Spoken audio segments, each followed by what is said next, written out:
Hello everyone, আসসালামু আলাইকুম। Welcome back to my channel Anaya blog থেকে সবাইকে জানাই পবিত্র মাহে রমজানের অগ্রিম শুভেচ্ছা। তো সামনে যেহেতু আমাদের পবিত্র মাহে রমজান, তো সবাই বাড়িতে কিছু না কিছু প্রস্তুতি নেওয়া শুরু করে দিয়েছে রমজানের জন্য। আমিও তার ব্যতিক্রম নই।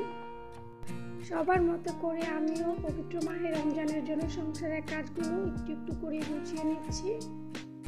যেহেতু আমি ভিডিও বানাই, তো আমি ভাবলাম যে আপনাদের সাথেও আমার কাজের কিছু মুহূর্ত শেয়ার করি। তো আমি আজকে আমার ফ্রিজটা ক্লিন করে নিব। ফ্রিজটাতে অনেকটাই ময়লা হয়েছে, তো যেহেতু রমজান মাসে ফ্রিজটা অনেকটাই ব্যবহৃত হয়, তাই ভাবলাম যে আজকে আমি ফ্রিজটাই ক্লিন করি আর আপনাদের সাথে পুরো ভিডিওটাই শেয়ার করি। আর আমার কিছু অসুস্থতার জন্য ফ্রিজটা প্রায় 2 মাস যাবত পরিষ্কার করা যায়নি, তো ভাবলাম আজকে ফ্রিজটাই আগে পরিষ্কার করি। ফ্রিজটা পরিষ্কার করার জন্য আমি প্রায় 5 থেকে 6 মিনিট আগে ফ্রিজটা অফ করে রেখেছি, যাতে বরফগুলো ছেড়ে দেয়। আর ফ্রিজে যা মাছ মাংস ছিল সব কিছুই নামিয়ে রেখে দিয়েছি সাইডে। আর এরপর হচ্ছে আমি ফ্রিজের বক্স এবং জালি আর বক্সটা আছে সব কিছুই খুব সুন্দরভাবে আস্তে আস্তে খুলে নিচ্ছি। এগুলো হচ্ছে আমি একটা বালতিতে করে কিছুক্ষণ ভিজিয়ে রেখে দেব নর্মাল পানিতে।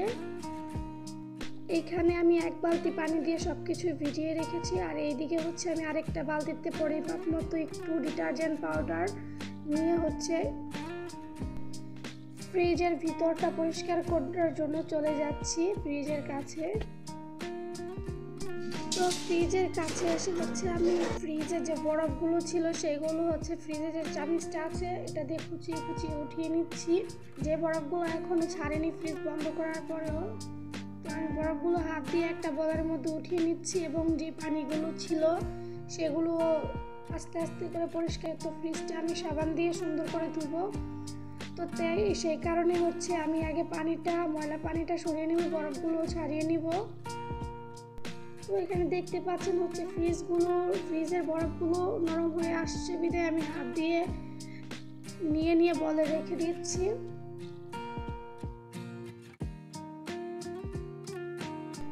ফ্রিজের যে বরফগুলো ছিল যেটা একদম ফ্রিজের সাথে অ্যাটাচ হয়ে আছে, মাংসের যে ময়লা পানিটা বরফ হয়ে আছে সেটাকে আমি হচ্ছে ফ্রিজের চামচ দিয়ে ভালোভাবে কুচিয়ে কুচিয়ে উঠিয়ে নিচ্ছি। এরপরে হচ্ছে আমি পানিটা তো আর চামচ দিয়ে একটা কাপড় নিয়ে আমি হচ্ছে পানিটা চিপে চিপে উঠিয়ে নিচ্ছি। তো এইগুলো হচ্ছে আমি চিপে চিপে খুব ভালো করে উঠিয়ে নেওয়ার চেষ্টা করছি, যাতে যখন আমি ফ্রিজটা ধুবো তখন যেন ময়লা পানিটার সাথে আমার সাবান পানিটা অ্যাড না হয়ে যায়।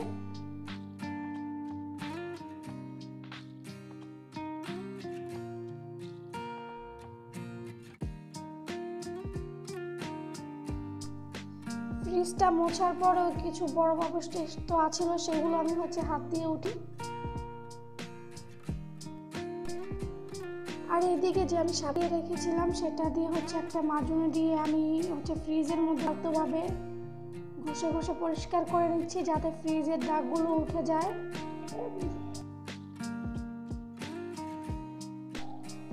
তো আমার ফ্রিজটা যেহেতু আমি 2 মাস যাবত তো অনেকটাই নোংরা হয়ে আছে, তো একটু ময়লাগুলো উঠতেও হচ্ছে আমার কষ্ট হচ্ছে।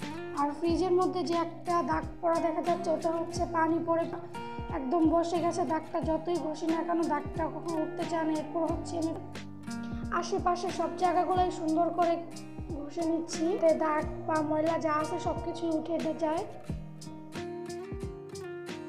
আর আমার ফ্রিজটা পরিষ্কার করতে করতে আপনাদেরও শেয়ার করার আরেকটাও কারণ আছে, হচ্ছে কিছু নতুন গৃহিণী আপুরা ফ্রিজ ক্লিন করতে গেলে ভয় পায় যে কিভাবে ক্লিন করব বা কিভাবে ক্লিন করলে হবে না। তাদের জন্য হেল্পফুল হবে ভেবে যে ফ্রিজ ভিডিও করা। একটা মেয়ের সংসারের জিনিসপত্রের সাথে তার অনেক অনেক ভালোবাসা এবং স্নেহ জড়িয়ে আছে। তো ওই মেয়েটা সবসময় সংসারের বা নিজের স্নেহের জিনিসগুলো খুব সুন্দরভাবে গুছিয়ে রাখার চেষ্টা করবে, বা আমরা সব মেয়েরাই এটা করে থাকি।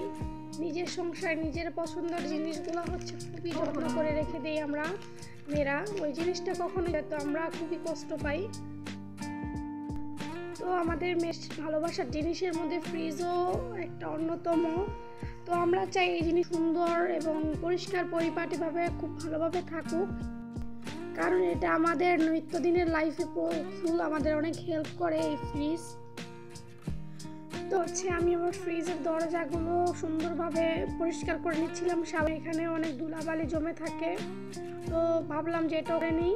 এরপরে পরিষ্কার পানি এনে পরিষ্কার ফ্রিজটা ভালোভাবে ধুয়ে নিচ্ছি বা মুছে নিচ্ছি। পরিষ্কার পানি ব্যবহার করেছি এবং কাপড়টাও সুন্দরভাবে ধুয়ে পরিষ্কার করে নিয়েছি, এর গন্ধটা ছেড়ে যায়। আর সাবান দিয়ে ধোয়ার কারণ একটা কাঁচা দুর্গন্ধ থাকে, ওইটা সাবানের কারণে একদম ভালো পানি পরিষ্কার পানি দিয়ে ধুয়ে আমি চলে ওয়াশরুমে, যেখানে আমি ফ্রিজের বাকি জিনিস বক্স জালিগুলো সেগুলো আমি পরিষ্কার পানি দিয়ে ধুয়ে নিব।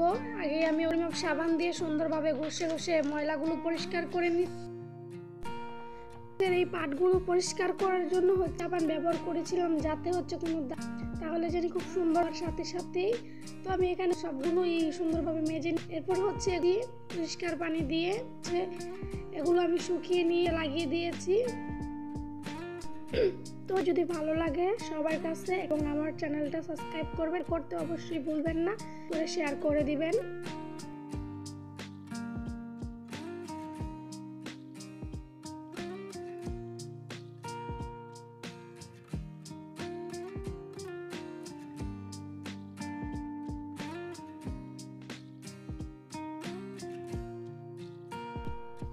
আর এইটার ফাইনাল লুক দেখতে পাচ্ছেন,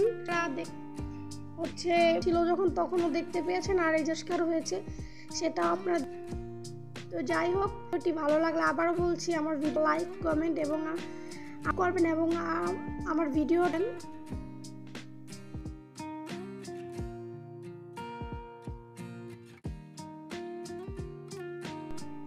দেখবেন। আল্লাহ হাফিজ।